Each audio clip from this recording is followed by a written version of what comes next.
La extraña muerte del mejor amigo de Stalin, Sergei Kirov. 31 datos.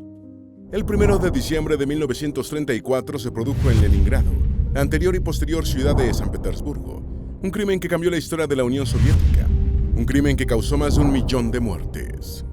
Ese día fue asesinado por un pistolero, Sergei Mironovich Kirov, jefe del Partido Comunista en la segunda ciudad soviética y, en apariencia, amigo íntimo del líder soviético Joseph Stalin. Desde este asesinato hace 9 décadas se han manejado dos versiones. Una, que fue ordenado por los enemigos políticos de Stalin, lo que llevó al líder de la URSS a perpetrar como venganza la Gran Purga, en la que murieron más de 1.000.000 de personas. Otra versión, y la más creíble por muchos, y aún más perturbadora, es que Stalin organizó el asesinato de su amigo Kirov, utilizándolo como excusa para perpetrar la Gran Purga, que ya tenía en mente a objeto de conseguir el control total de la Unión Soviética. ¿Cómo controlas a todo un país cuando ya no puedes decir que tu elección es por voluntad divina, como decían los reyes de la Edad Media? La controlas con violencia extrema contra todo aquel que sospeches pueda derrotarte, como lo hizo Joseph Stalin. ¿Mató realmente Stalin a Kirov o se trató de una calumnia de sus adversarios? Antes de meternos a fondo, no te olvides de suscribirte a nuestro canal y activar las notificaciones para mantenerte al día con nuestras actualizaciones.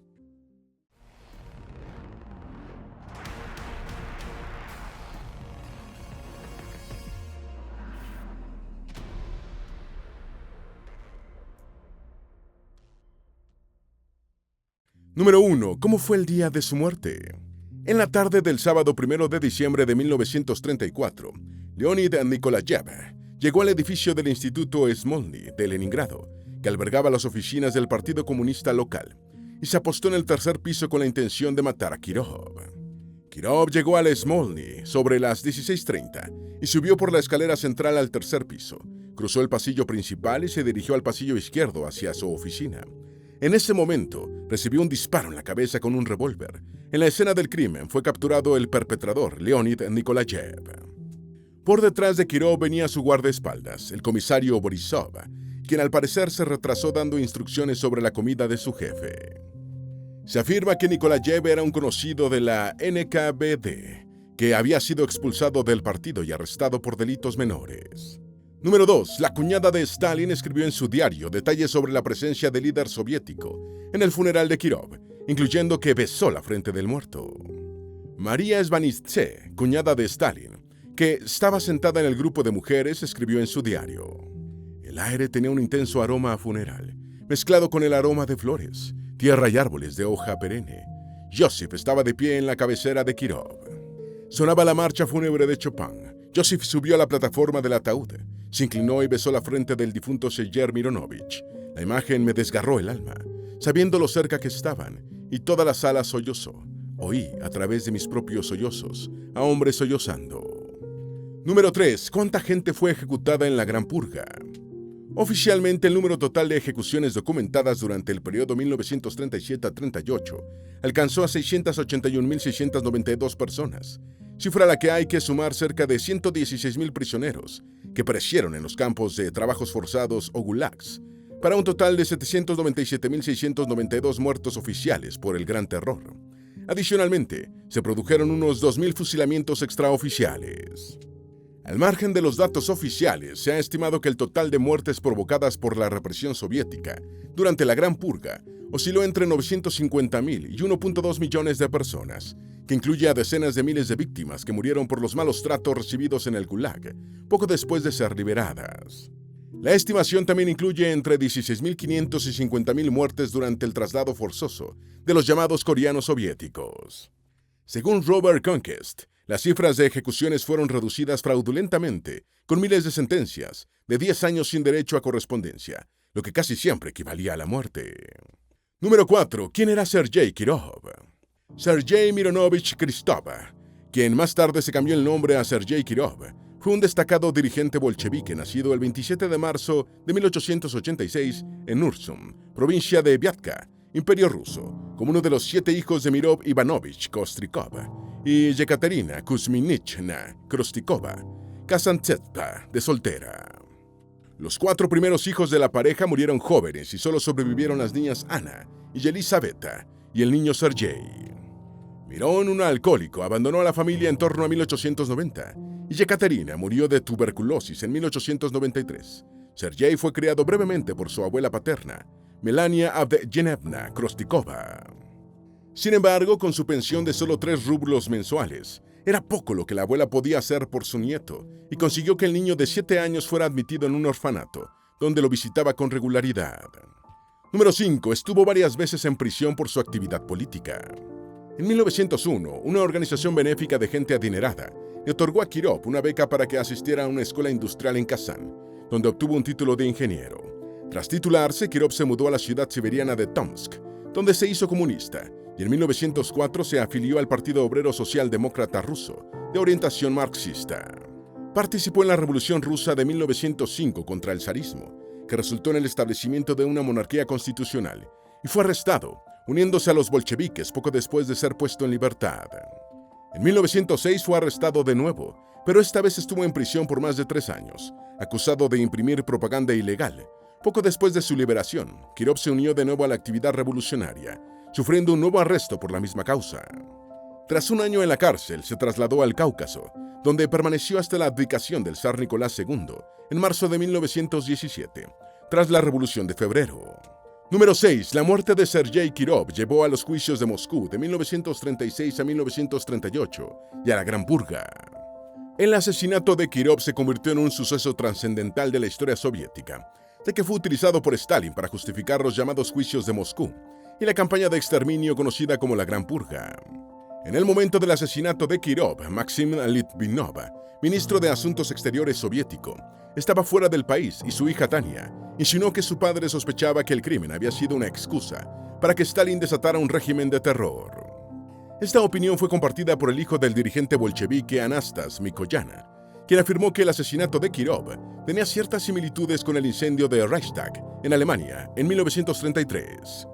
En Alemania se decía que el incendio del Reichstag había sido perpetrado por el Partido Nacional Socialista para justificar la persecución de sus adversarios políticos, socialdemócratas y comunistas. Número 7. Opiniones a favor y en contra de la participación de Stalin en el asesinato. Evidentemente, la muerte de Kirov significó la eliminación de un prestigioso dirigente y de un potencial rival para Stalin. Con base en evidencias circunstanciales, varios historiadores concluyeron que el asesinato de Kirov fue ordenado por Stalin, quien con ello habría matado 2 pájaros con un solo tiro. Se desembarazó de un rival notable y fabricó la excusa para desencadenar su ola represiva, con el objetivo de asegurar el control político de la URSS. El historiador e intelectual menchevique Boris Nikolayevsky señaló: una cosa es segura, el único que se benefició del asesinato de Kirov fue Stalin.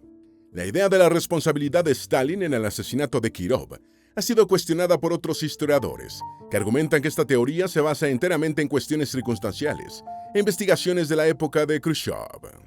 Robert W. Thurston señaló que Kirov coincidía con Stalin en todos los temas importantes y que, en el 17º Congreso del partido, al menos el 86.5% de los delegados con derecho a voto se pronunció a favor de la membresía del georgiano en el Comité Central. Por lo tanto, Stalin tenía poco que temer de Kirov. Número 8. ¿Qué fue la Gran Purga de Stalin? La Gran Purga o Gran Terror fue un proceso sistemático de eliminación de adversarios políticos o sospechosos de serlo, perpetrado por Joseph Stalin entre 1936 y 38 en la Unión Soviética, para asegurarse el control incontestado del Partido Comunista y demás órganos del poder soviético.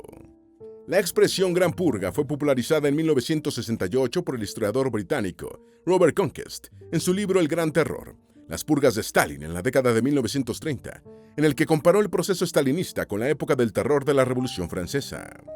Uno de los objetivos de la Gran Purga fue terminar con la influencia remanente de León Trotsky dentro de la Unión Soviética. Trotsky fue deportado a México en 1937 y resultó asesinado por un agente de Stalin en la Ciudad de México en el año de 1940. Las purgas fueron ejecutadas principalmente por el Comisariado del Pueblo para Asuntos Internos, o NKVD, que funcionaba como Ministerio del Interior y Policía Secreta de la URSS. Número 9. ¿Cuál fue el rol de Stalin en la Gran Purga? Las evidencias de los archivos indican que Stalin estuvo totalmente al corriente del proceso de exterminio y se involucró personalmente en este. El historiador ruso Oleg V. Kleniuk afirma lo siguiente: las teorías sobre la naturaleza elemental y espontánea del terror, sobre la pérdida del control central sobre el curso de la represión masiva y y sobre el papel de los líderes regionales en el inicio del terror simplemente no están respaldadas por el registro histórico. Además de firmar las listas de personas a purgar que le presentaba el jefe de la NKVD, Nikolai Yeshov, Stalin a veces daba instrucciones sobre ciertos individuos. En una ocasión le dijo a Yeshov: «No es hora de presionar a este caballero y obligarlo a informar sobre sus turbios negocios. ¿Dónde está? ¿En una prisión o en un hotel?». En otra ocasión, mientras revisaba una de las listas de Yeshov, anotó el nombre de M.I. Baranov. Número 10. Adoptó el nombre de un mártir cristiano.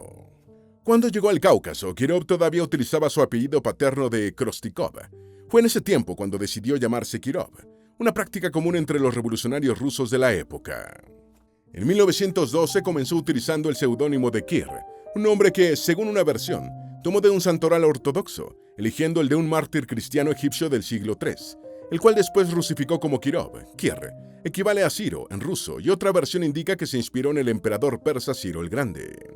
Durante la Guerra Civil Rusa que estalló en 1917, Kirov se convirtió en comandante de la administración militar bolchevique en Astrakán y combatió en el Ejército Rojo.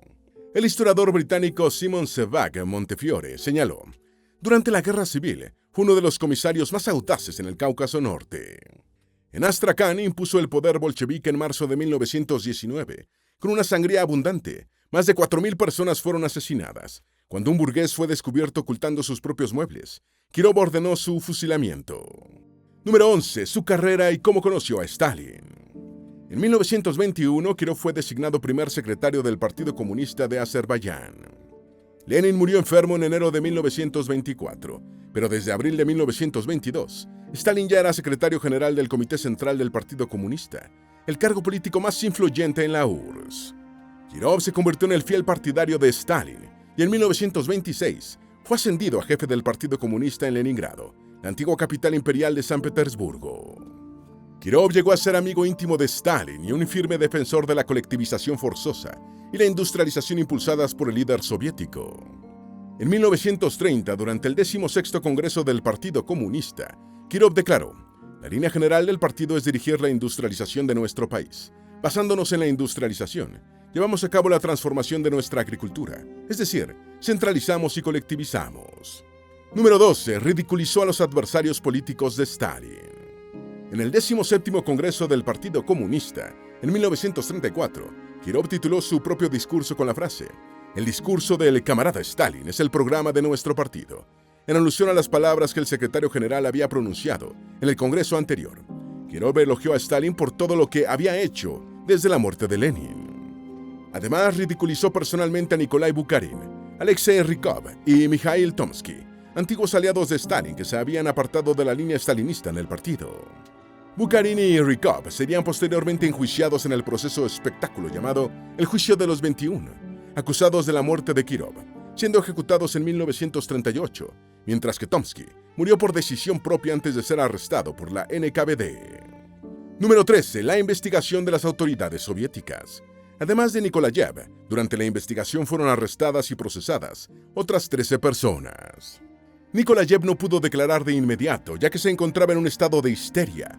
No fue capaz de decir nada coherente hasta después de las 21 horas, cuando lo interrogaron 2 veces. Esa misma noche, su apartamento en la calle Batenin fue registrado y puesto bajo vigilancia por agentes de la NKVD. Stalin influyó activamente en el curso de la investigación preliminar y los procedimientos judiciales en este y todos los casos posteriores relacionados con el asesinato de Kirov. Esto se supo por los materiales de investigación del caso, que el mismo líder soviético corrigió. Stalin redactó personalmente un borrador del escrito de acusación, que fue entregado a la Secretaría del Comité Central del Partido Comunista de la URSS el 25 de diciembre de 1934. Stalin ordenó que el proceso se llevara a cabo en 2 días y que se ejecutara a los 14 acusados, incluyendo al perpetrador directo, Nikolayev. Número 14. ¿Cuál es la versión oficial de la muerte de Kirov? Según versiones, la sentencia se escribió en Moscú antes del inicio del juicio, de modo que el destino de los acusados estaba decidido. El juicio fue breve. La sesión a puerta cerrada del Colegio Militar se celebró en Leningrado desde las 14:20 del 28 de diciembre hasta las 06:40 del 29 de diciembre de 1934. Una hora después del anuncio se ejecutó la sentencia. Había transcurrido menos de un mes desde el asesinato de Kirov. El mismo 29 de diciembre de 1934, el Colegio Militar del Tribunal Supremo de la Unión Soviética declaró que el asesinato de Kirov había sido cometido por una organización terrorista clandestina inspirada en las ideas de León Trotsky y Grigori Zinoviev. Este último era un destacado dirigente bolchevique, principal rival de Stalin tras la muerte de Lenin, que sería ejecutado en agosto del año 1936. Número 15. Investigaciones posteriores encontraron inocentes a los 14 ejecutados por el asesinato de Kirov. En 1956, 3 años después de la muerte de Stalin, su sucesor, Nikita Khrushchev, dispuso que el Presidium del Comité Central del PECUS creara una comisión para verificar las circunstancias del asesinato de Kirov y otros casos relacionados con el culto a la personalidad durante la era stalinista. Este fue el primer intento de revisar el caso Kirov, y las 6 comisiones que trabajaron en distintos momentos de forma independiente para esclarecer el crimen coincidieron todas en que al momento del asesinato no existía en Leningrado ninguna organización terrorista clandestina relacionada con Trotsky o Zinoviev. Igualmente, todas las investigaciones concluyeron que ninguna de las 14 personas sentenciadas a muerte y ejecutadas por el asesinato habían tenido nada que ver con el mismo. Sin embargo, la rehabilitación póstuma de estas víctimas solo se produjo en 1989, bajo el gobierno de Mikhail Gorbachev. Número 16. El edificio en el que se produjo el asesinato carecía por completo de seguridad. El edificio Smolny, en el que fue asesinado Kirov, era sede de numerosas organizaciones e instituciones del Partido Comunista, el Soviet del Komsomol, la organización política juvenil, y la entrada fue totalmente libre hasta 1932. Un informe de la época sobre la seguridad del edificio se encuentra en una nota dirigida por el jefe de la División de Operaciones al jefe de la NKVD en la región de Leningrado. La nota dice: informo que antes del 1 de diciembre de 1934, el edificio Smolny albergaba más de 15 instituciones y organizaciones diferentes relacionadas con el Ayuntamiento de Leningrado y el Comité Ejecutivo Regional. El edificio principal, gracias a un anexo especial, estaba comunicado con otras viviendas, por lo que, además de las 1.829 personas que trabajaban en el Smolny, el edificio estaba ocupado por miles de otras personas. Número 17. Kirov detestaba la protección. El comisario operativo Borisov trabajaba desde octubre de 1929 en la protección de Kirov, pero sus funciones se reducían a escoltarlo en su tránsito por el edificio Smolny. El resto del tiempo el comisario debía estar en la recepción, mientras que otro funcionario actuaba como centinela en el tercer piso. Se sabe que Kirov rechazaba la protección. En noviembre de 1934, el jefe de la ópera Gubin había informado que Kirov seguía sin permitir la organización de la seguridad, y los guardias recibían órdenes de mantenerse fuera de su vista. La cuestión de la designación de un agente especial para la protección permanente de Kirov aún estaba pendiente. Este desdén hacia la seguridad no era exclusivo de Kirov.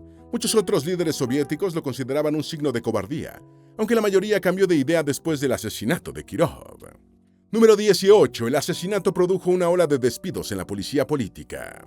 El 3 de diciembre de 1934, 2 días después del crimen, el comisario del pueblo para el interior, Guernik Yagoda, firmó una orden en la que dispuso destituir de sus cargos a los dirigentes de la NKVD de la región de Leningrado y llevarlos ante la justicia por negligencia en el cumplimiento de sus funciones de protección de la seguridad del Estado en Leningrado. El jefe de la policía secreta soviética entre 1934 y 36 era apodado el Zar Rojo por su gusto por los vinos finos, las orquídeas y las mujeres atractivas. Sus enemigos lo señalaban de corrupto y aburguesado, jugador, mujeriego y coleccionista de ropa interior femenina y de boquillas para cigarrillos decoradas con figuras eróticas, así como aficionado a las películas para adultos alemanas. La paranoia de Stalin durante la época de la Gran Purga también alcanzó a Yagoda, quien fue fusilado en 1938. Número 19. Un crimen pasional. Milda Draule, esposa de Leonid Nikolayev, es uno de los personajes más enigmáticos del caso, lo que dio lugar a una gran cantidad de especulaciones en torno a su figura, como presunto vértice de un fatal triángulo amoroso que completaban el asesino y el asesinado. Según una versión, Draule desencadenó una pasión romántica de Kirov que despertó los celos asesinos de su esposo. Durante diciembre de 1934, los comités del partido, los comités de distrito y el comité regional recopilaron y analizaron toda clase de informaciones y redactaron diversos informes sobre el caso Kirov. Uno de estos informes dice: el jefe de contabilidad, Hasanov, independiente, informó a los empleados que el camarada Nikolayev mató a Kirov porque éste vivía con su esposa. Nikolayev le advirtió por escrito, pero Sergei Mironovich no le hizo caso y lo mató por ello. Otro informe señala, la gente está atormentada por preguntas sobre por qué asesinaron a Kirov y quién lo mató. Tenemos 40 personas, incluidos 6 miembros del partido. El 2 de diciembre a las 10 de la mañana se habló de que el asesinato se cometió por motivos personales y está relacionado con la esposa de Nikolayev, con quien tenía amistad. Número 20. Despidos, traslados forzosos y expulsiones. Más de 10 empleados del Smolny presenciaron el incidente y todos fueron interrogados el 1 de diciembre, pero ninguno fue llamado a testificar en el juicio celebrado los días 28 y 29 de diciembre de 1934. La mayoría de estas personas sufrieron posteriormente sanciones como el despido de sus cargos, el traslado a otros trabajos y la expulsión del Partido Comunista. Los testigos BT Vladimirov, EP Pockets, SM Petrasevich, AP Bauer, Rumiatsev y Eje Chitik fueron expulsados de la organización política, los 3 primeros por comportamiento indigno de miembros del partido y una inobservancia, especialmente grave para un empleado del Comité Regional, que se manifestó al proporcionar información sobre el trabajo del Comité Regional y, en particular, del camarada Kirov a L. Nikolayev, que no tenía ninguna relación con el Comité Regional. F.G. Ershov, el chofer que llevó a Kirov a su oficina el día de su muerte, también fue despedido. Número 21. Decenas de empleados del Smolny fueron despedidos o trasladados, presuntamente para cubrir las huellas del crimen. Después del suceso en el edificio Smolny, solo se tomó la decisión de reforzar la vigilancia y se hizo un llamamiento a no deambular ociosamente por los pasillos y a cerrar con llave los armarios y escritorios. El 7 de enero de 1935, la Oficina Regional de Leningrado del Partido Comunista adoptó una resolución que disponía del despido o traslado de 79 empleados que trabajaban en el Smolny. Esta lista incluía a todos los testigos de los trágicos sucesos. De esta forma, se logró detener la difusión de información que pudiera contradecir la versión oficial. Algunas de estas 79 personas fueron arrestadas o exiliadas poco después. Número 22. Stalin presidió el traslado del cadáver de Kirov desde Leningrado hasta Moscú. El 4 de diciembre de 1934, un amanecer húmedo y gélido se cernía sobre la estación ferroviaria de Octubre de Moscú, mientras una numerosa delegación de trabajadores, convocada por la ocasión por el partido, observaba en silencio cómo el Flecha Roja, procedente de Leningrado, se detenía y un ataúd descendía al andén. En su interior estaba el cadáver de Sergei Kirov, ex jefe del partido en Leningrado, miembro del Politburó y apreciado orador del régimen de Stalin. Mientras los trabajadores cargaban el ataúd al hombro, un grupo de antiguos colegas de Kirov, encabezados por Stalin, bajó del tren, con rostros cansados tras el viaje nocturno desde Leningrado. Número 23. Stalin fue a Leningrado a saber lo que había pasado o a ocultarlo. Tras el asesinato de Kirov en el Instituto Smolny, un imponente edificio neoclásico que antiguamente había sido una escuela aristocrática para niñas, al conocer la noticia, Stalin ordenó a varios altos cargos del partido que lo acompañaran a Leningrado. Era sumamente inusual que la alta dirección política soviética abandonara la capital para supervisar un caso en el que NKVD, el poderoso y eficiente órgano de policía secreta, estaba bien equipado para manejar por sí solo, pero este no era un caso común. Bien porque quisiera conocer realmente lo que había pasado en Leningrado, o por el contrario, su interés era ocultarlo, Stalin consideró necesario apersonarse en el escenario del crimen. Número 24. Se dice que Kirov tenía el raro privilegio de entrar al sauna con Stalin. En apariencia, Kirov era uno de los camaradas más cercanos de Stalin, desde que Nadezhda Aliyeva, la esposa de Stalin, fue encontrada muerta en noviembre de 1932, aparentemente por propia decisión. Kirov se había convertido en un compañero cercano de Stalin. Kirov pasaba las vacaciones en el sur con su jefe e incluso tenía el raro privilegio de acompañarlo al sauna, algo siempre incómodo para Stalin por su extrema timidez respecto a su apariencia física. Aunque ordinariamente estaban separados por cientos de kilómetros, hablaban a menudo por teléfono, a veces a medianoche o en la madrugada, dados los erráticos hábitos de trabajo del líder soviético. Número 25. Kirov purgó a Leningrado de partidarios de Grigori Zinoviev. Stalin detestaba Leningrado y nunca había confiado en sus habitantes. La ciudad había sido construida a principios del siglo XVIII por Pedro el Grande, para que fuera la ventana de Rusia hacia Occidente, lo que bastaba para que la odiara. Era además la cuna de las figuras intelectuales y culturales más prominentes de Rusia, y parecía una ciudad más europea que rusa. Pero Leningrado era políticamente demasiado importante, y cuando Grigori Zinoviev, firme opositor del liderazgo económico y político de Stalin, fue expulsado del liderazgo político de la ciudad en 1926, Kirov emergió como nuevo jefe del partido, librando una ardua lucha para apartar a los sinovievistas leales. Número 26. La investigación avanzó sorprendentemente rápido. El 3 de diciembre, un día después de la llegada de Stalin y su grupo a Leningrado, el diario oficial Pravda señaló: la investigación preliminar ha establecido que el nombre del villano, el asesino del camarada Kirov, es Leonid Vasilievich Nikolayev, nacido en 1904, ex empleado de la RKI, la Inspección Obrera y Campesina de Leningrado. La investigación continúa. Al día siguiente surgieron más detalles. Citando al NKVD, los periódicos afirmaron que el asesino fue capturado en el acto y que a Kirov le llevaron inconsciente a su oficina, donde los médicos lo encontraron sin pulso y sin respirar, resultando infructuosos los esfuerzos por reanimarlo. Número 27. El escolta de Kirov murió sospechosamente al día siguiente. Una información supremamente importante, que fue silenciada e ignorada por la prensa, fue el testigo clave, el escolta de Kirov en el edificio Smolny. El comisario M.D. Borisov murió en un presunto accidente un día después del crimen, mientras se dirigía a ser interrogado por Stalin. Aunque la noticia del supuesto accidente de Borisov se difundió rápidamente por Leningrado, los periódicos ignoraron por completo este suceso enormemente sospechoso, dedicando sus páginas a glorificar a Kirov. El líder asesinado fue convertido casi en un santo ateo de la noche a la mañana, y las noticias sobre los planes funerarios y el velatorio de Kirov se intercalaban con conmovedoras declaraciones sobre la pérdida de un insigne camarada. Número 28. Las expresiones de pesar por la muerte de Kirov superaron las del deceso de Lenin. Según observó el joven diplomático soviético Alexander Babinev, en el momento de la muerte de Kirov, la prensa estaba repleta de elogios y expresiones de dolor, que superaban con creces las que siguieron a la muerte de Lenin. Durante al menos 12 días, todos los periódicos soviéticos dedicaron, desde la primera hasta la última línea, la vida y la muerte del amado líder Kirov. Toda esta orquestación, sostienen muchos, formaba parte del plan de Stalin para enaltecer hasta la exageración la figura de Kirov y justificar la gran purga que tenía en mente. Con rapidez asombrosa, Pravda obtuvo datos biográficos de Kirov, que en condiciones normales hubiera llevado más tiempo obtener.